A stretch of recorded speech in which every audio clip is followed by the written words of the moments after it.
Alhamdulillah, pada kesempatan kali ini kita dapat berkumpul kembali, walau secara virtual. Eh, Hari ini kita akan sama-sama membahas mengenai eh,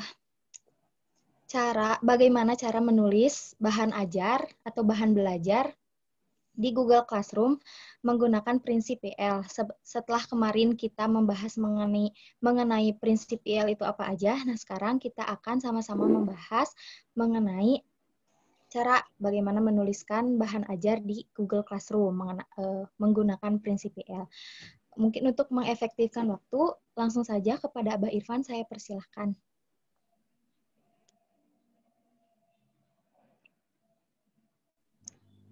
Ya, terima kasih Ibu Upi. Assalamualaikum warahmatullahi wabarakatuh.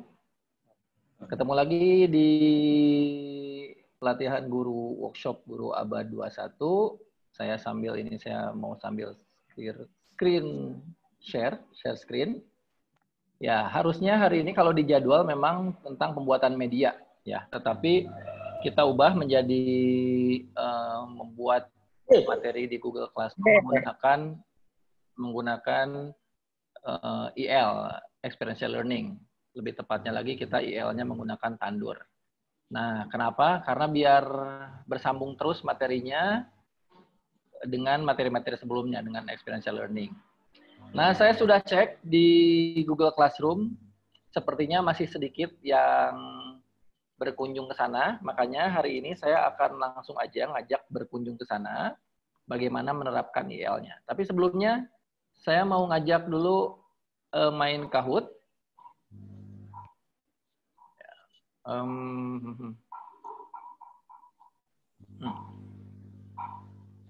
Sekarang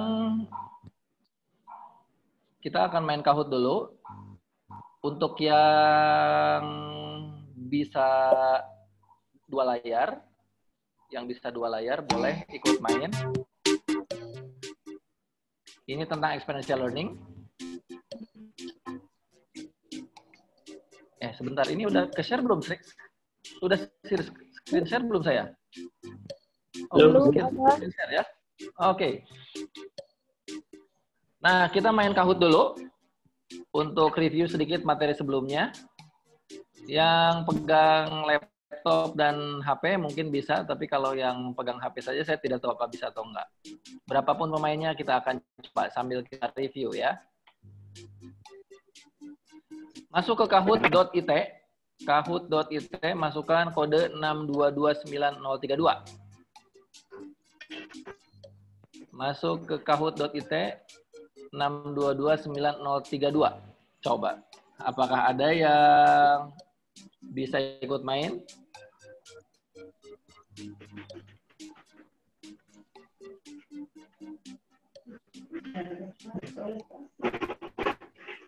Ada ternyata. Oke, ada Bu Nurul, sudah Nurul.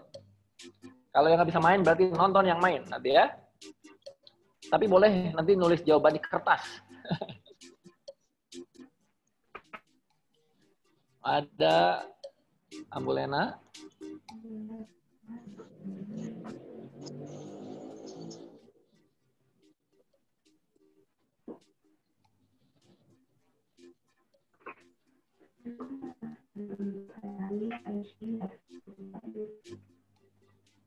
Empat orang,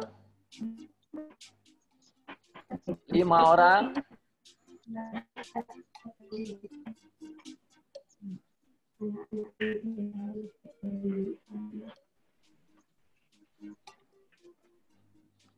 Oke, ada 6 orang. Ini sudah tahu semuanya mainnya ya. Caranya adalah nanti pertanyaannya ada di layar, jawabannya ada di HP Anda. Jadi pertanyaannya harus lihat ke Zoom, jawabannya ada di HP, ya.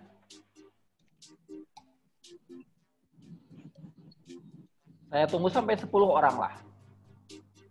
Atau kalau ada yang mau ikut tetapi masih berusaha, boleh kasih tahu biar ditunggu.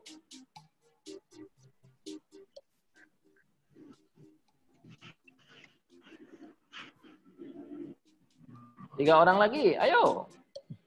Cuma 7 pertanyaan. 3 orang lagi, ayo udah. Nggak ada lagi yang ikut main nih? Oke, yang lain berarti nonton ya. Atau ada yang harus ditunggu? Boleh angkat tangannya kalau ada yang mau. Oh, kok jadi 6 lagi? Oke. Oke, boleh tulis di chat kalau ada yang mau ditunggu.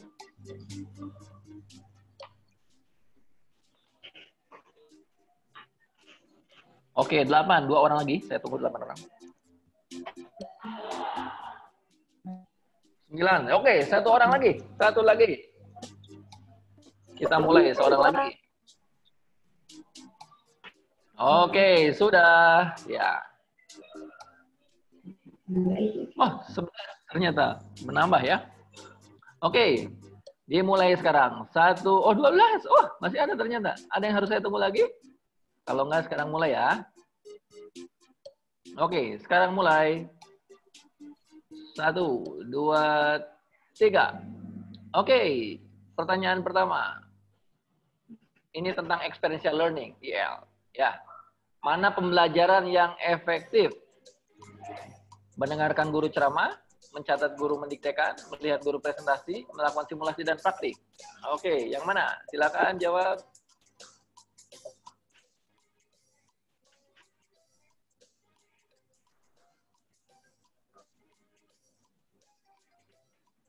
Oke, semuanya benar dong. Ya. Siapa yang paling cepat? Oh iya, Ambu Namira di Suabu Lutfi. Oke, ini bukan hanya tepat, tapi harus cepat. Oke. Ini terpautnya hanya sedikit. Kita lanjut pertanyaan kedua. Mana yang sering guru lakukan? Kalau ini nggak ada betul salah. Kita ingin deteksi. Mana yang guru sering lakukan? Kalau tadi kan idealnya experiential learning. Kalau ini mana yang guru sering lakukan?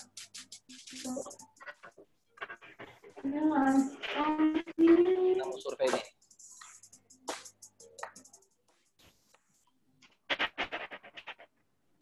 Oke, ternyata yang paling banyak ceramah. Wow, ya. Berarti gurunya ini preacher ya, bukan teacher. Jadi yang suka ceramah. Jadi experiential learning itu justru menghindari ceramah, tapi ternyata paling banyak ceramah. Ya, oke. Berikutnya, mana yang bukan? Yang bukan unsur experiential learning. Yang bukan, ya. Pengalaman nyata, refleksi observasi, ceramah, penerapan praktis. Yang bukan.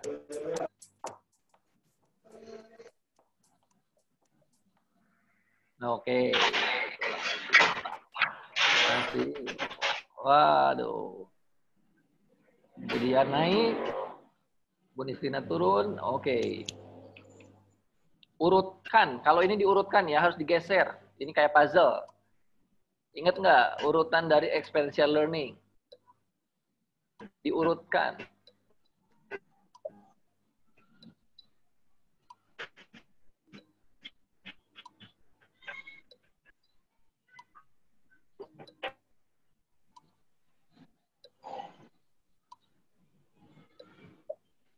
Baru 2 orang, 3 orang.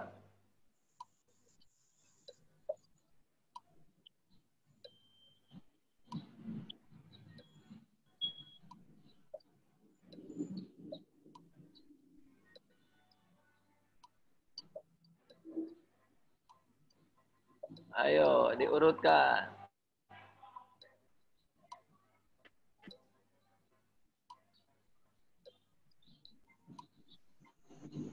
Masih lama, masih 5 detik, 4 detik. Iya. Oh, oke. 80% benar, berarti masih ada yang keliru ya. Ya urutannya adalah act, reflect, conceptualize, dan apply. Ini urutannya udah berurut sebetulnya. Wih, Ustazah Nisrina naik, menyalip Ambu Lutfi. Oke, kita lihat lagi siapakah yang bisa. Urutkan sesuai dengan experiential learning yang tadi nih. Kalau ini udah diubah ininya, isinya. Diurutkan.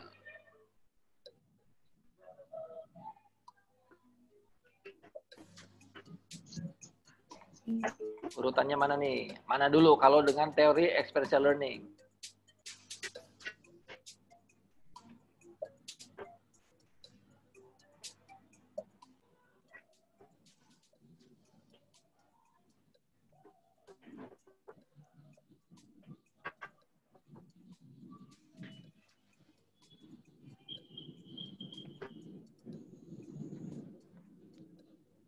Masih lama, masih 12 detik lagi.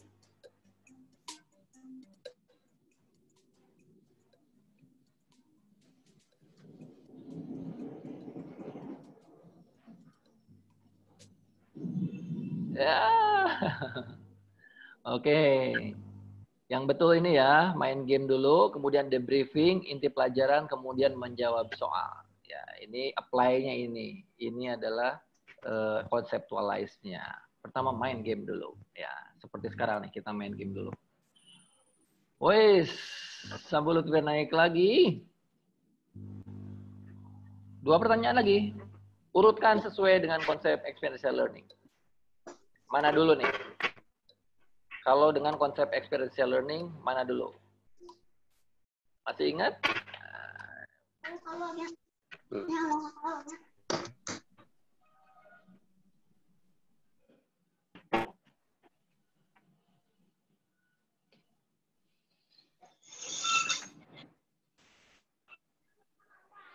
Ya.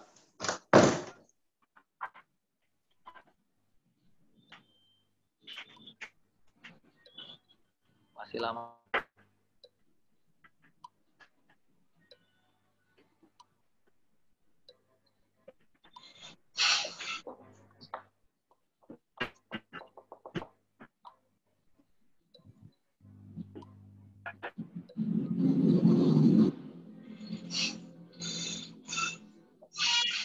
Tiga detik lagi. Aduh, makin sedikit yang betulnya. Oke. 56% yang betul. Ya, betul. Pertama, drama dulu, kemudian menggali maknanya. Drama itu adalah acting-nya, aksi ya. Kemudian act, kemudian menggalinya adalah reflect, teorinya adalah conceptualize, dan prakteknya adalah apply. Oke. Oke, ini wah, Bu Namira masih memimpin, saudara-saudara. Pertanyaan terakhir, urutkan sesuai dengan konsep experiential learning. Bahas film, praktek membuat skenario, nonton film, pelajaran. Coba, gimana cara mengurutkannya kalau dengan teori experiential learning?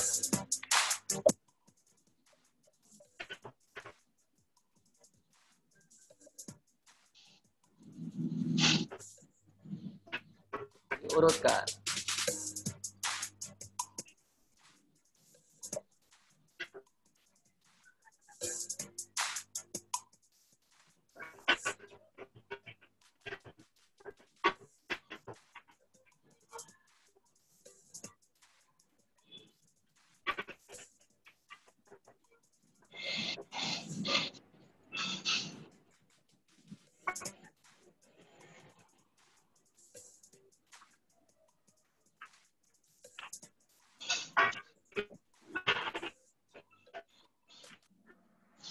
Wah, betul. Yang betul 70%. Oh, alhamdulillah. Ya. Ya, betul. Pertama adalah nonton film dulu, terus bahas film itu refleksnya, kemudian pelajarannya apa, terus praktik meng-apply-nya. Oke, siapakah yang menjadi juara ketiga, duduk di ketiga dengan wah, Ustadzah Nisrina dari ABS, kemudian Amun Namira. Siapa yang pertama ya? Tenet. Ambo Lutfi. Wey. Oke. Selamat ya. Oke. Itu barusan adalah salah satu contoh dari penerapan experiential learning, sebetulnya itu untuk pemanasan atau buat pertanyaan juga bisa. Nah, yang saya akan bahas hari ini adalah langsung saya akan ngajak untuk lihat Google Classroom-nya, karena kayaknya masih sedikit yang sempat mampir ke sini. Ya, oke. Nah, oke. Nah, ini Google Classroom-nya yang kemarin. Nah, bagaimana cara membuat Google Classroom dengan susunan experiential learning metode Tandur? Ya, kalau masih ingat kemarin, pertama di bagian tumbuhkan minat itu kira-kira isinya apa? Nah, isinya, jadi kenapa tumbuhkan minat ini penting? Karena otak kita baru bisa belajar kalau otak kita di gelombang alfa. Nah, tadi pas masuk mungkin kita masih di gelombang delta atau theta. Enggak lah, enggak theta ya. Atau gelombang beta mungkin ya tadi ya. Stres, bingung, pusing, aduh masih banyak kerjaan. Tapi setelah main Kahoot, jadi gelombangnya jadi alfa. Nah, apa saja yang bisa untuk membuat gelombang kita menjadi gelombang alfa? Ya, ini yang bisa membuat gelombang alfa. Cerita lucu, ya, gambar lucu, video lucu, tebak-tebakan, ice breaking, senam otak, warmer, scene setting. Scene setting itu apa nanti akan saya jelaskan secara khusus, ya. Oke. Ya, ini yang bisa kita lakukan untuk tumbuhkan minat. Ya, ini tumbuhkan minatnya. Jadi di bagian pertama kita membuat yang tumbuhkan minat. Nanti kalau ada yang kalau saya terlalu cepat, boleh kasih tahu saya dan saya asumsikan semuanya sudah bisa bikin di Google Classroom ya. Tapi kasih tahu saya kalau ada yang masih perlu penjelasan. Ya, kemudian di bagian alami, nah alami apa saja? Nah, di alami ini alami. Di sini kasih penjelasan dulu, kemudian di sini langsung ajak praktek. Prakteknya itu bisa dengan apa saja prakteknya. Strategi untuk alami, untuk praktek itu ada sekitar 15. Apa saja aktivitas yang bisa untuk rubrik alami, atau kalau di experiential learning itu act-nya. Langsung mengalaminya, langsung aktivitasnya. Activity-nya apa? Ini activity-nya ada sekitar 15 kalau menurut motivatif. Ada strategi diskusi, ada action research, ada analogi, bikin permisalan. Makanya di Al-Quran banyak sekali analogi. Ada strategi identifikasi, mengidentifikasi, kayak detektif. Kemudian sosiodrama, atau bikin penokohan, atau mendatangkan tokohnya juga bisa. Kemudian dengan flashcard, ini udah ada yang isi nih. Kemudian pakai gambar, pakai board game, kemudian pakai wayang, pakai applied learning, pakai movie tadi, nonton ya, ada. Kemudian ada environment learning, langsung ke lapangan. Kemudian service learning ini yang menarik, kayak seperti volunteer, kemudian membantu khidmat ini. 15-nya silahkan cari idenya, jumlahnya atau ada 15. Ini untuk aktivitas alaminya. Untuk kalau dalam experiential learning itu act-nya. Ya. Oke, terus itu alami. Kemudian, nah, jadi ini tumbuhkan minatnya, alami, kemudian namai. Nah, apa yang diangkat di namai ini? Ini nih, poin-poinnya. Kelihatan ya? Poin-poin konsep, kemudian penjelasan istilah dan definisi adanya di sini, teori, dalil, rumus, fakta, data, timeline, peta. Nah, ini. Dan saya mau ngasih satu satu jurus untuk gimana bikin poin-poin ini, yaitu namanya jurus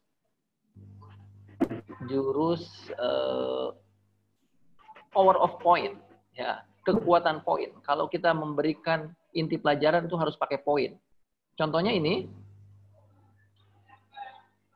Nah, contohnya poin-poin seperti ini. Bikin rumus-rumus kayak gini, prasangka, saeng, ini singkatan-singkatan gini. Kemudian, nih, pakai poin. Nomor 1, nomor 2. Jadi pakai poin-poin. Jangan deskripsi yang terlalu panjang.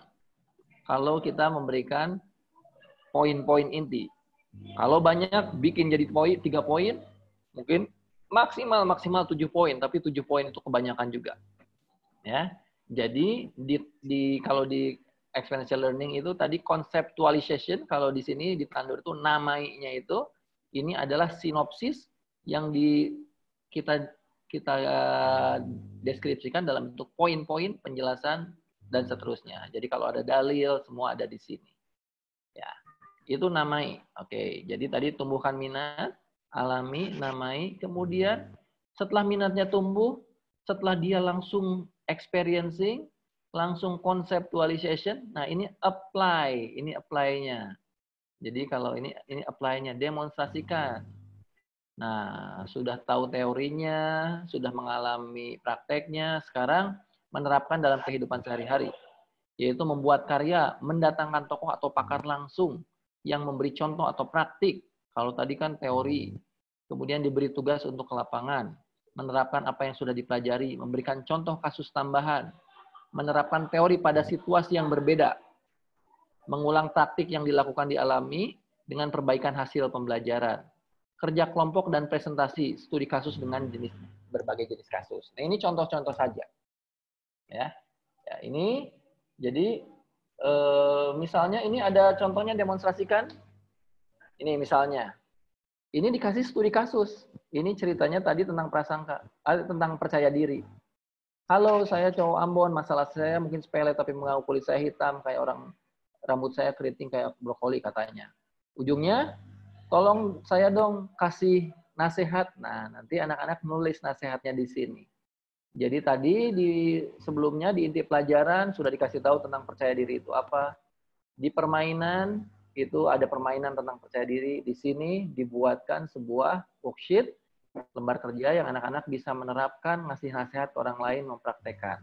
Atau langsung bisa juga secara langsung sama temannya. Ini demonstrasikan.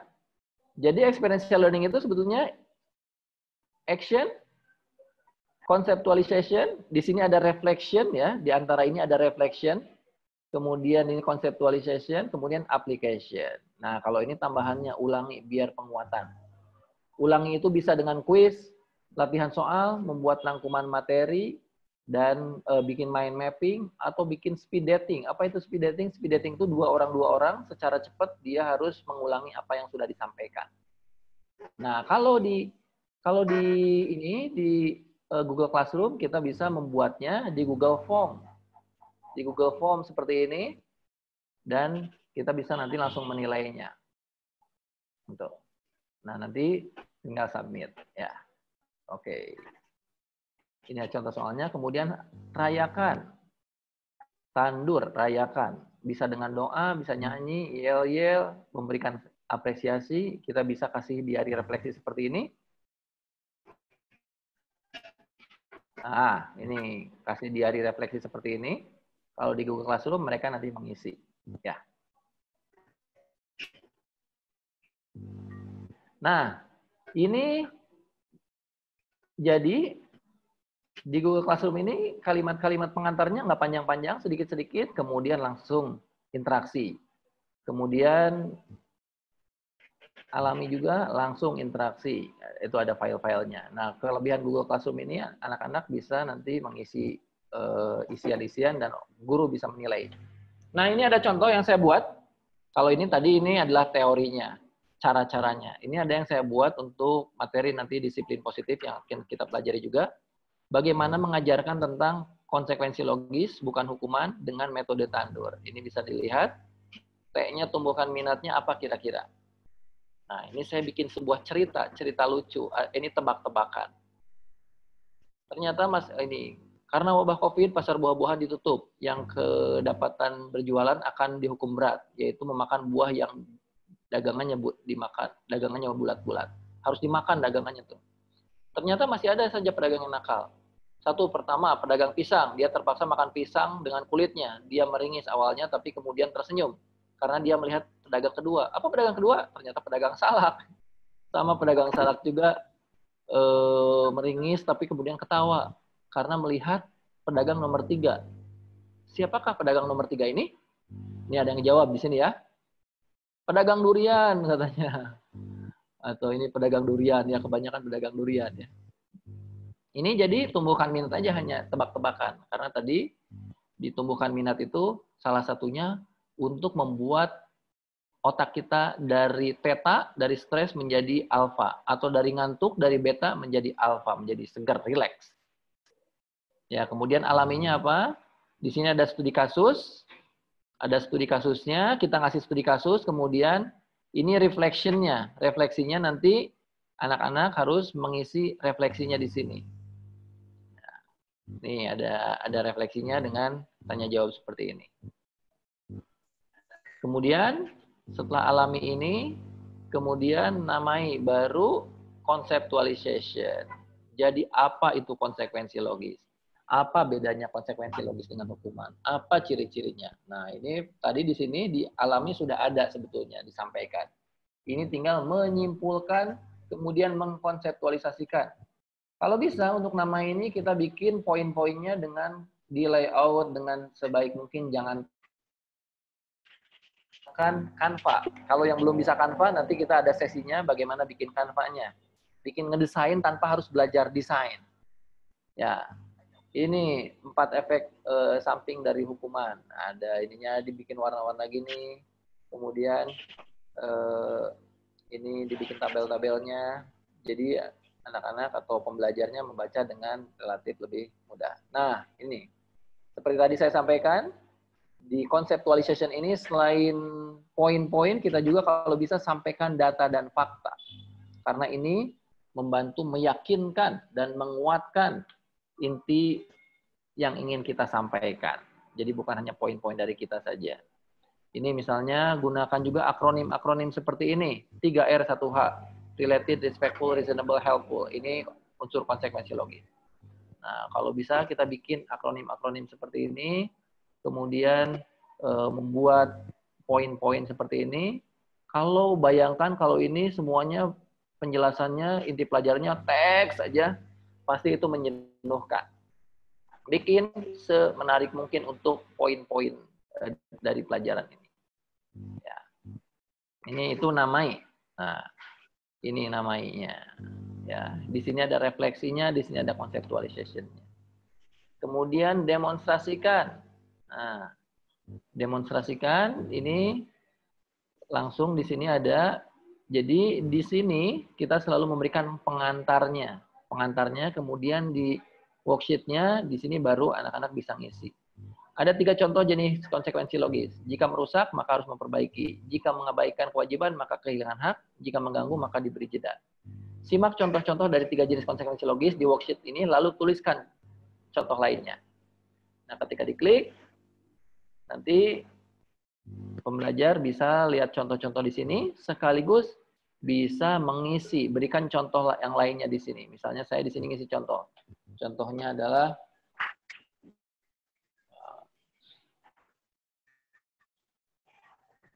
rusak barang punya teman, gitu. Konsekuensi logisnya adalah mengganti misalnya, gitu. Jadi nanti bisa mengisi di sini, ya. Oke. Nah, jadi nanti semua ini akan terekam di sini. Ini demonstrasikan. Nah, kemudian ulangi. Ulanginya biasanya kita menggunakan juga Google Classroom, Google Forms, atau pakai Kahoot, atau ada aplikasi lain seperti quiz atau games-games online, banyak yang lain bisa digunakan sebagai evaluasi. Ya, ulangi, kemudian rayakan. Nah, di sini kita menyiapkan refleksi dan komitmen. Jadi ke depan saya tidak akan lagi menggunakan hukuman. Ini nih refleksinya.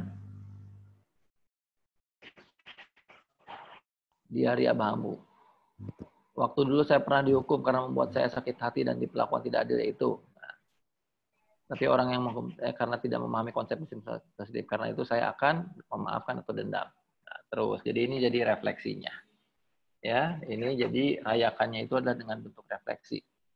Nah, seperti itulah seandainya satu rubrik ini anak-anak mengerjakannya 5 menit, maka 1, 2, 3 ini mungkin sekitar 30 menit, tetapi mungkin di bagian ini agak lama. Jadi 45 menit sudah selesai dengan variasi.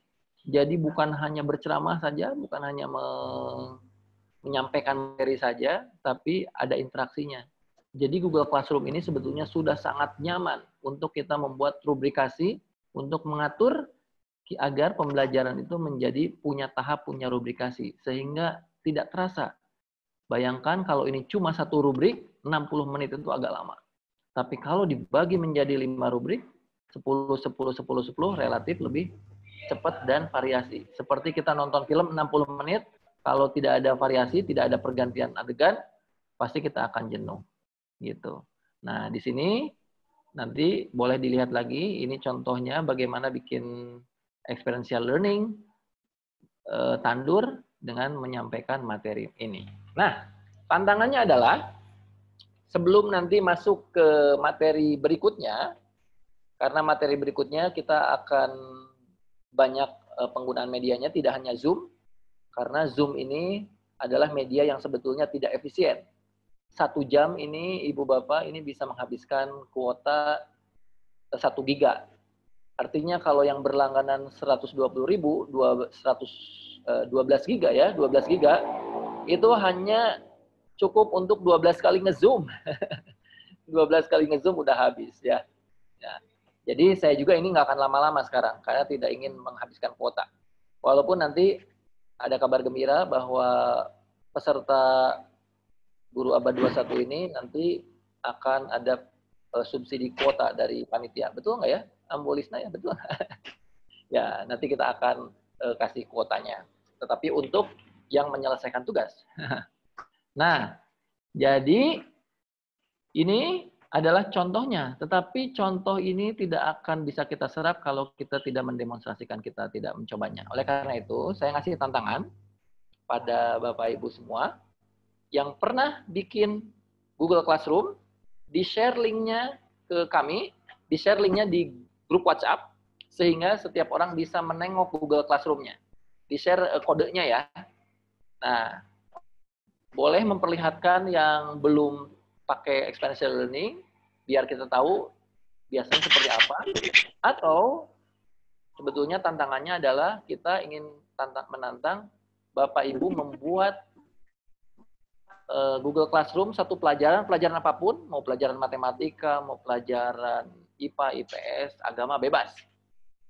Pelajaran yang diampu masing-masing. Gunakan metode tandur ini dengan memberikan 6 rubrik seperti ini. Kalau dilihat rubriknya ini kalau ini interaktif, kalau ini cuma teks, kalau ini interaktif, teks ya. Jadi ada yang form juga tadi, macam-macam. Ya, oke. Nah, materinya itu saja. Jadi saya tidak akan banyak-banyak, biar nge-zoom-nya tidak terlalu boros kuota. Nah, tapi tantangannya jelas. Ibu, Bapak, guru, semuanya, kalau ada yang sudah punya Google Classroom, yang pernah membuat, boleh di-share. Yang sudah pernah membuat dengan metode tandur seperti ini, tapi kalau belum, mungkin sedikit dimodifikasi Google Classroom yang sudah pernah dibuat, kemudian share ke kami, share ke kita semua ya di grup ya, kasih namanya, sekolahnya apa, kasih kodenya apa, biar nanti kita lihat. Dan kita nanti bisa saling ngasih masukan, oh udah bagus nih tandurnya, udah experiential learning, oh atau masih belum nih, gitu ya. Oke, nah sebagai rangkuman, saya sudah merangkum nih. Jadi untuk tumbuhkan minat itu ada cerita lucu, gambar lucu, kemudian video inspiratif, tebak-tebakan, ice breaking. Kemudian untuk alaminya, strateginya, strategi diskusi, action research, dan lain-lain. Ini nanti bisa dilihat. Ada 15 strategi. Kemudian untuk namainya, jangan lupa harus poin-poin konsep. Harus dalam bentuk poin, jangan kalimat-kalimat panjang. Penjelasan dan istilah definisi, teori, dalil, rumus, fakta, data, timeline, dan peta. Ya. Kemudian demonstrasikannya, membuat karya, mendatangkan tokoh, diberi tugas lapangan, menerapkan, dipelajari, dan seterusnya. Ulanginya kuis, latihan soal, membuat nih. Nah, kemudian rayakannya, doa, nyanyi, ya, dan lain-lain. Ini ringkasannya. Bagaimana menerapkan experiential learning, metode tandur pada pembelajaran apapun. Tetapi kali ini tadi kita mencobanya di di Google Classroom. Ya. Dan kalau Google Classroom-nya seperti ini, pasti menjadi lebih ringan untuk membaca satu-satunya. Oke, ada waktu sekitar 7 menit sebelum 7.50. Kalau ada yang mau bertanya, atau ada yang mau sharing, atau mau ada yang sharing kodenya, biar saya buka di sini. Siapa yang sudah pernah bikin Google Classroom, boleh sharing kodenya, biar kita buka di sini. Atau ada yang mau sharing juga pernah bikin Google Classroom, kemudian seperti apa? Mau disampaikan boleh.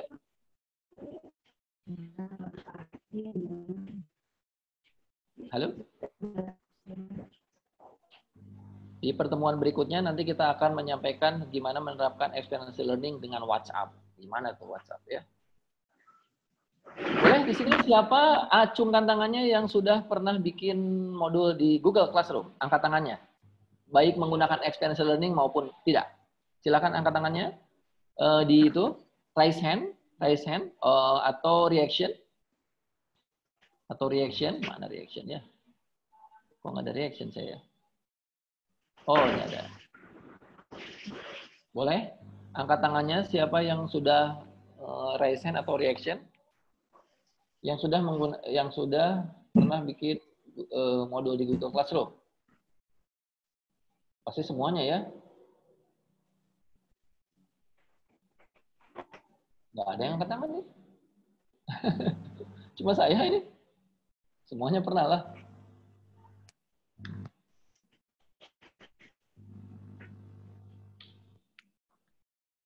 Halo?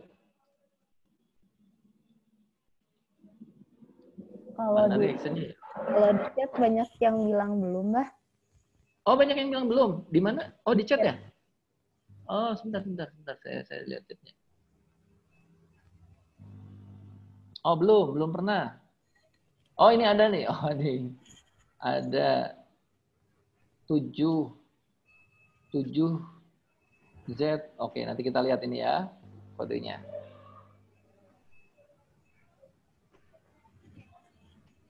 Belum. Pas level belum ya. Tapi mungkin kalau SD pakai Google Classroom nggak ya? Oh, mungkin bisa aja ya Google Classroom ya. Bu Heni, dari mana Bu Heni? Belum juga.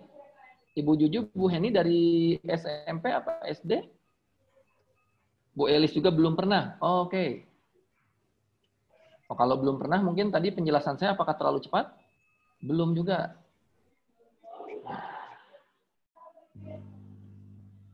Oke, nanti Ambu Lisna bisa sharing tentang bagaimana membuat di Google Classroom ya. Ada videonya ya. Ada video singkatnya. Yang barusan saya sampaikan itu adalah bagaimana membuat kontennya. Tapi saya tidak menjelaskan tentang teknikalnya. Ya. Sudah. Budian. Oh, Budian sudah ya. Sebagai contoh saya akan praktekkan. Saya akan praktek cepat ya. Karena ini ada yang belum. Pertama, kita bikin topiknya dulu. Nah, bikin topiknya adalah misalnya tentang sholat. Ya, bikin sholat. Nah, langsung bikin topiknya. Kemudian saya membuat materialnya atau saya bikin materialnya. Langsung bikinnya saya tumbuhkan minat. Langsung diposting. Nah, langsung tumbuhkan minat kan. Saya simpan ditarik ke bawah sini. Gitu. Nanti bisa diedit lagi. Kan tadi saya baru nulis judulnya, belum isinya ya. Kemudian mungkin ini nanti bisa dipilih, ini macam-macam ini. Kemudian materinya adalah tumbuhkan minat tadi, kemudian alami.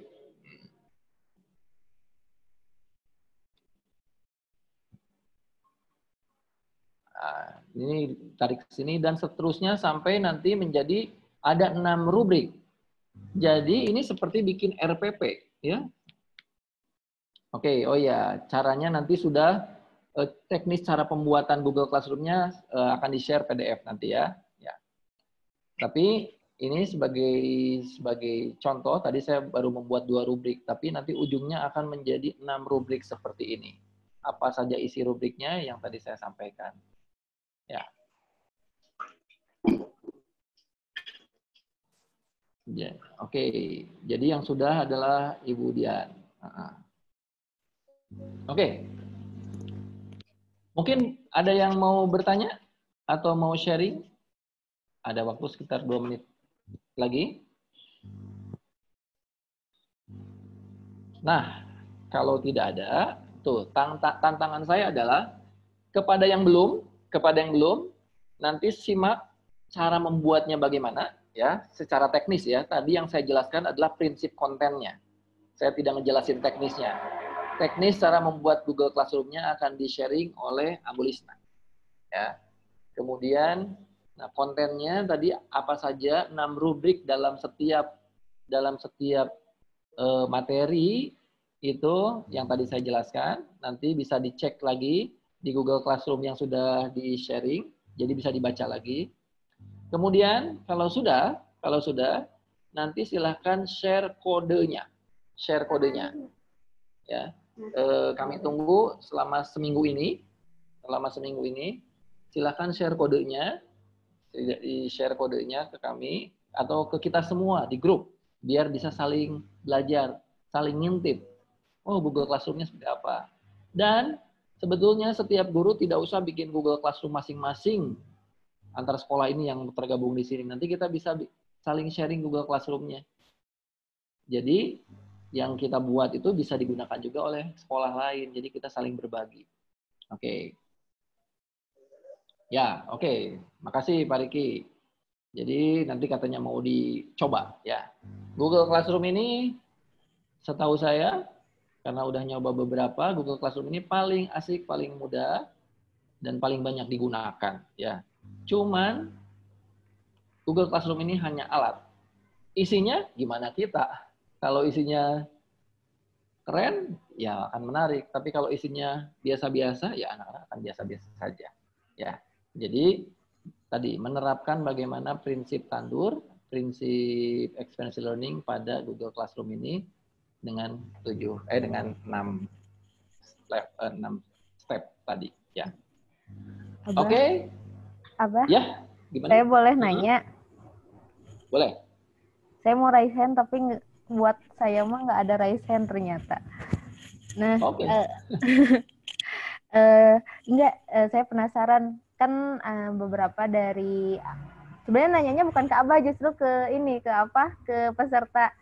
Jadi, kan beberapa peserta tadi bilang ada yang belum pernah pakai Google Classroom. Jadi, Abi tuh jadi penasaran, kalau misalnya belum pernah, jadi selama PPJJ yang pas awal-awal corona, biasanya pakai apa gitu, siapa tahu jadi ada metode juga yang efektif gitu, Bah. Oh iya. Oke. Ini pertanyaannya buat Ibu Rima, Ibu Elis, Ibu Juju, yang tadi, yang belum. Jadi selama PJJ ini pakai apa kalau tidak pakai Google Classroom? Atau ada platform lain yang mungkin kita harus belajar bareng-bareng? Pakai Zoom mungkin ya?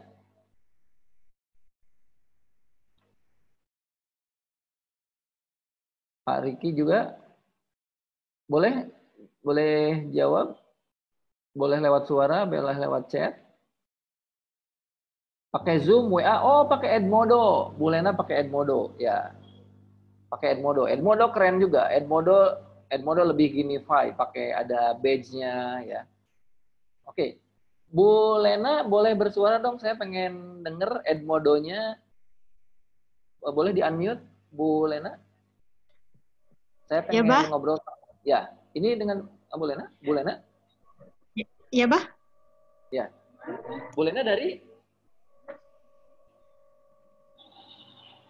sekolah mana? Dari Halo? mana sekarang? Dari ABS. ABS, di ABS pakai Edmodo ya? ABS, Bah.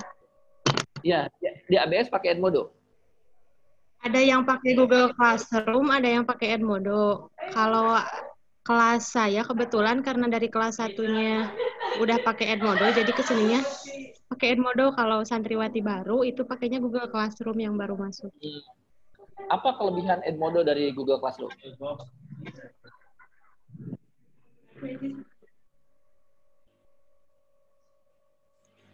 Halo?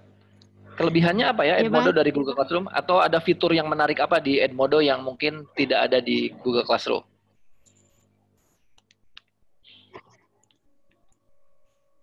Apa menariknya Edmodo? Atau fitur-fitur yang menarik di Edmodo apa?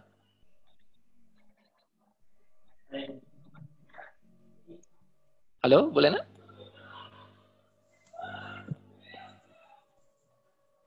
Halo? Ya, Bah. Ya. Apa yang menarik dari agak ini sinyalnya, suaranya agak putus-putus, Bah. Ya, apa yang fitur apa yang menarik di Edmodo yang mungkin itu tidak ada di Google Classroom?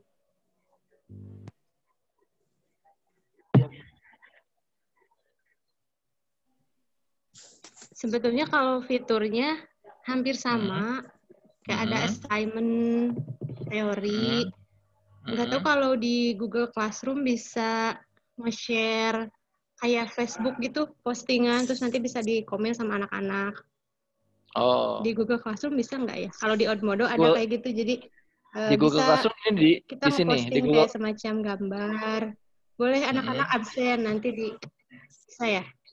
Ya, di sama. sini mungkin ya? Berarti. Di sini ya? Nanti komen gitu ya? Ada chat juga sih mungkin di Google Classroom ada nggak ya? Ini ya. ada sih ya, di sini nanti biasanya orang pada ngobrol di sini. Google Classroom ada chat nggak? Chat khusus kayak di WA? Oh, chat yang gitu nggak ada, tapi bisa komen di setiap postingan juga. Tapi privat ada, Bah. Di Edmodo. Privat ada ya. Oke. Ya, Edmodo memang kelebihannya ada badge juga ya, ngasih badge ya.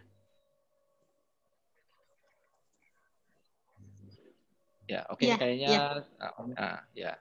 Oke, nanti yang mau nyoba Edmodo silahkan nyoba juga. Menurut saya itu bagus, Edmodo juga. Kalau Google Classroom memang kelebihannya bisa terhubung dengan dokumen-dokumen kita di Google yang lain ya, Google Sheet, Google Home dan lain-lain ya. Oke, Edmodo ya. Kalau Google Classroom bisa nyambung ke orang tua nggak, Bah? Google Classroom kayaknya enggak ya. Kalau Edmodo bisa ya? Bisa, tapi harus suite dulu. Jadi harus download dulu daftarin dulu Google Suite-nya ke sekolah. Jadi kita sebagai sekolah, terus nanti kalau misalnya kita pakai Classroom ada fitur itu, Bah. Cuman memang waktu kemarin belum sempat kita kan masih belum pakai G Suite, belum pakai Google Suite. Oh, berbayar. Tapi katanya ya? ada, iya. Orang tua ya? Iya. Oh, oke, ya. Oke. Ya. Oke. Berarti Edmodo ya. Saya sudah lama sekali tidak pernah pakai Edmodo, tapi udah lama banget. Oke. Tapi sekarang kayaknya dengan ada Google Classroom makin banyak yang pakai Google Classroom ya. Dulu karena Edmodo duluan kalau nggak salah. Edmodo lebih duluan. Ya. Oke. Nah untuk yang belum pernah menggunakan Google Classroom, saya rekomendasikan Google Classroom karena di WhatsApp itu semua materi itu akan hilang dengan tertimpahnya materi yang lain. Jadi scroll itu nggak mungkin. Nah, tapi kalau Google Classroom kita bisa menyimpan materi, kemudian menilai, penilaiannya ada di sana, semuanya ada di sana. Yang lebih bagus lagi adalah menggabungkan ya, digabungkan semuanya. Jadi instruksinya ada di WA misalnya, tugas-tugasnya ada di Google Classroom atau Edmodo. Ya. Untuk yang belum pernah menggunakan, silahkan gunakan. Ini kesempatan belajar, jarang-jarang ada COVID ya. Kita gunakan ini. Dan ini ada versi gratisnya, ada berbayar juga. Gitu. Nah, oleh karena itu, biar jadi lebih paham cara penggunaan toolsnya, Google Classroom-nya, paham juga cara prinsip-prinsip experiential learning-nya. Saya tunggu tantangannya adalah membuat satu lesson yang diajarkan ke siswanya menggunakan metode Tandur. Kalau ada yang kurang paham, nanti boleh nanya di chat. Kemudian materinya juga tadi bisa diakses. Kodenya nanti dibagi sama itu ya, sama Ambulisna ya, untuk belajar tentang bagaimana menggunakan Google Classroom-nya dan bagaimana tentang experiential learning. Oke, terima kasih. 3 menit lagi sudah jam 5. Tidak akan lama-lama karena saya tahu semuanya ini sudah 1 jam, berarti pulsanya sudah habis 1 giga. Oke, terima kasih. Assalamualaikum warahmatullahi wabarakatuh. Waalaikumsalam warahmatullahi wabarakatuh. Terima kasih Abah Irfan atas ilmunya, sangat bermanfaat sekali. Mungkin dicukupkan sekian juga. Namun sebelum diakhiri, apakah akan ada sesi foto bersama, Ambulisna? Ada tuh, yuk. Yang minggu kemarin nggak ada soalnya. Ya, saya lupa kemarin teh. Boleh tuh? Mau sekarang? Ya, yuk. Bapak Ibu guru semua, mari kita foto bersama. Silahkan buka videonya. Ini sesi wajibnya ini buat laporan. Iya, Bang. Nah, oke. Jadi biar kelihatan ibu-ibu guru sama bapak yang cakep dan cantik ini. Oke, udah ya. Saya hitungan ketiga ada 2 sesi foto. Saya hitung dulu bentar. Saya hitung dulu ya. 3, 2, 1. Kontrol. Nah, sekali lagi. Beri senyuman yang terbaik. Sama-sama bilang cheers. 1, 2, cheers. Cheers. Sudah semua. Terima kasih sudah hadir. Sampai ketemu di Rabu depan dengan materi IL juga. Tapi IL-nya buat di WhatsApp. Jadi yang tadi udah sempat di WhatsApp, nih gimana kalau WhatsApp versi IL? Wah, bisa menarik kayaknya. Makasih Ambu. Ambu silakan. Ya, terima kasih Ambu Lisna dan seluruh Bapak Ibu guru. Terima kasih atas partisipasinya.